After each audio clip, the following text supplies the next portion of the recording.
Hey everyone, Mr. Sujano here. Welcome to another edition of Fightsticks of the Month. Let's get started. Alright, to kick things off here, it's absolutely no secret that I'm a massive fan of arcade sticks, so every month I go over my favorite fight sticks from Reddit Fightsticks. Reddit Fightsticks is an amazing community, a lot of talented members and a lot of friendly members. If you're interested in arcade sticks at all, in any way, shape, or form, check out Reddit Fightsticks. So the very first fight stick I'm showcasing today is one that brings a smile to my face almost every time I take a look at it. This one is hilarious. The artwork is simple, straightforward, yet very effective. If you're a fan of Berserk, there's a chance you're gonna like this one. This has been created by the legendary Bearwit.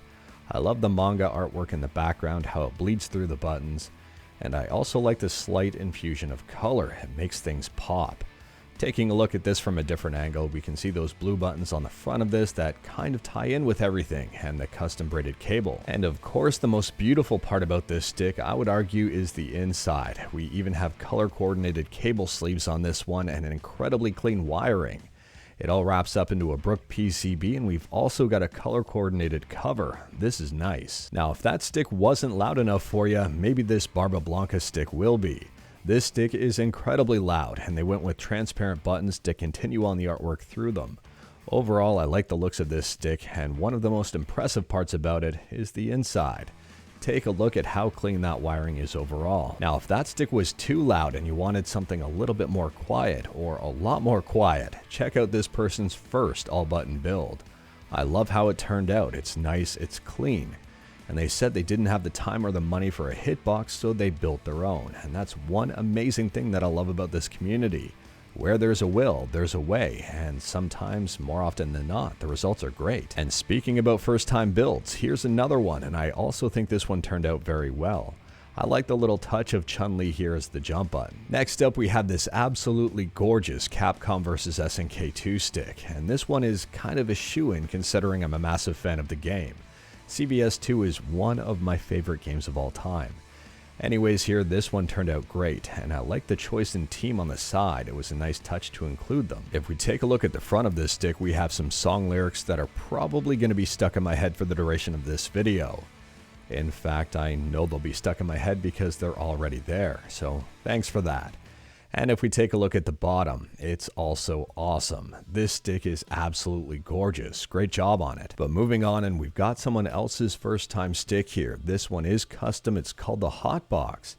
And it does have an interesting button on the side. Apparently this one is for shift. This stick here took a page right out of Weird. There's a whole bunch going on with it. It's called the Super Pad, a clicky thumbstick fight pad. And if we take a look at this design, I'm confused almost right off the bat. So we've got a D-pad, we have, I'm not sure what those are for. We've got our 6-button layout and our joystick. By flipping the Super Pad over, we can see there's a whole bunch going on underneath the hood, thanks to this transparent back plate. And I just noticed that one of these top buttons is completely different from the rest. To be honest with you here, I have no idea what this switch is for, and I don't fully understand the design, but what I do understand is that this is pretty innovative, and it's nice to see weird stuff like this that's functional. And interestingly enough, they've already made some revisions to this design, so here is the DualShock 4 D-pad, and they've also included some DualShock 4 buttons. I like the cleanliness of this one. We have old school meets new school, so we've got the old school joystick and, well, the new school all-button controller. And it looks like they've even borrowed some buttons, or some inspiration rather, from the Hitbox cross-up with the buttons on the top there. This one is nice and clean, and it's not even done yet. And speaking about clean, check out this wooden fight stick. This one has no artwork whatsoever, and it really doesn't need it. Zebra wood on walnut with maple walnut Sanwa buttons. Even the insides, if you take a look at the inside here, is very cleanly wired. If you like wooden sticks but also like artwork, well, this stick has got you covered. And this one is special because there's been no dyes, no paints, nothing used to create this art. This art is colored by the natural colors of the wood, which is absolutely insane. I think this one turned out great and must have been incredibly difficult to make. This stick is very loud. If you're using this one in a crowd of people, everybody's going to know where you are just based on the colors of this. And the bottom of it is also loud, just in a bit of a different way. I love this Guile-themed hitbox. This stick grabbed my attention because of the spacing between the attack and movement buttons. We have two different jump buttons. I'm assuming they're both jump buttons.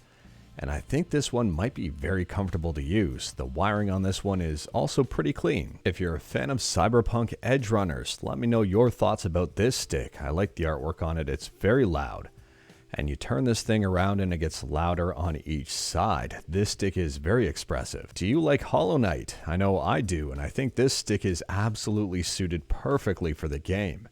The artwork is extremely nice. The buttons here are very detailed. The back of this, the wiring is incredibly clean, and take a look at that 3D artwork.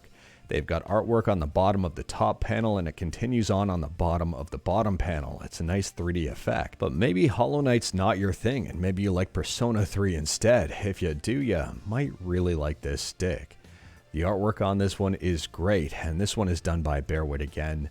We've got some custom cabling, and take a look at how clean the inside of this stick is. But wait, there's more. Check out the etched foam and etched back panel. I think this stick turned out real nice, and whoever bought this one is going to be happy with it. I think there's a possibility that at least one person watching this video doesn't like Hollow Knight nor Persona 3, and they prefer more of the classics. Well, what better way to play them than on this custom bit box built for the SNES? I think it turned out really cool, and it's nice and small. And speaking about the classics, check out this 40 Years of Donkey Kong stick. I'm certain someone like Billy Mitchell might really like this one. I like the custom DK ball top on this one as well. Check out this person's personal project, and I think the star of this show are the buttons. If I'm not mistaken, these are custom resin buttons, at least I think so. And the coloring ties in real nice with the artwork. There's even a little bit of a gold fleck here to tie in with the hair. Here's the stick that almost took Fight Stick of the Month. Since it's technically October, what better way to celebrate than with an October themed stick? Kind of.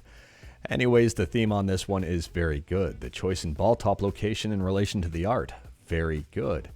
Even the red ball top color. This stick is really creepy. And now for the moment you've been waiting for. Fight Stick of the Month for October 2022. And we've got to give it to Jarambe. Jarambe is a mad scientist. They create a whole bunch of crazy stuff, and well, this costume is no exception.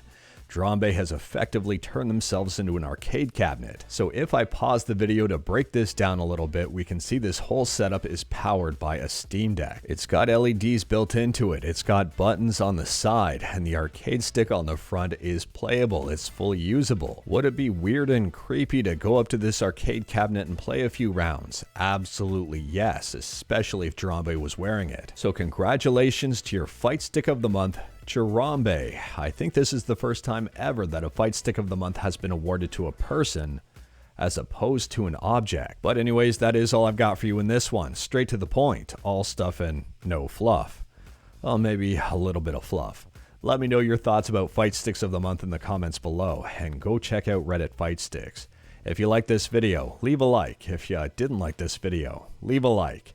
Hit that subscribe button, check out my other videos, don't tempt fate, save your state.